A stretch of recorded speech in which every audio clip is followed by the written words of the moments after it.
Kenapa tak tidur lagi, ha? मैं सड़क की ओर चल रहा था। रात का समय था और आसपास सिर्फ अंधेरा था।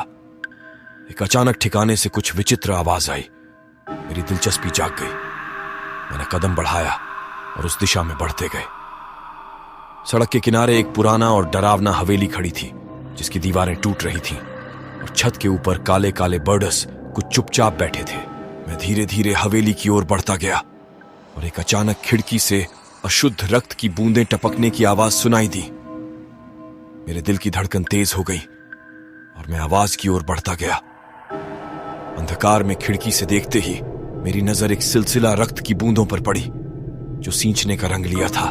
जब मैं हवेली में पहुंचा तो मेरी आंखों के सामने एक भयंकर दृश्य था।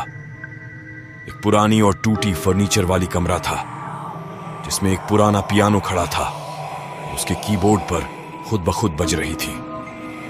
सींगों की आवाज तेज हो रही थी, जैसे कोई अदृश्य हाथ उन्हें छू रहा हो।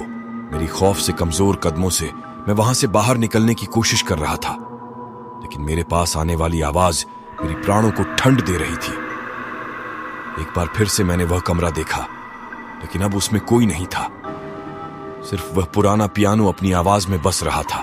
मैं भागते भागते हवेली से बाहर निकल आया, पर मेरे मन में वह डर और भी बढ़ गया। क्या वो आवाज वाकई असली थी, या फिर यह सब थोक की कहानियों की एक तस्वीर थी?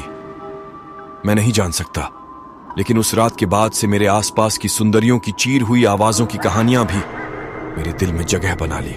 कुछ दिनों बाद जब मैंने अपने दोस्तों को उस अनूठी रात की कहानी सुनाई, तो वे सभी चुपचाप सुनते रह गए और उनकी आंखों में डर की चमक दिखाई दी। विचार करते करते हमने एक औरत से मिलने का निर्णय लिया, जो उस हवेली में रहती थी। वह बताई कि हवेली में पुराने समय की आवाजें और रक्त की बूंदों की कहानियां सच में होती हैं, क्योंकि वहां वर्तमान में भी कुछ अदृश्य शक्तियां बसी हैं। धन्यवाद। ऐसे ही रियल हॉरर स्टोरीज देखने के लिए चैनल से जुड़े रहिए। चैनल को सब्सक्राइब, शेयर, कमेंट जरूर करें।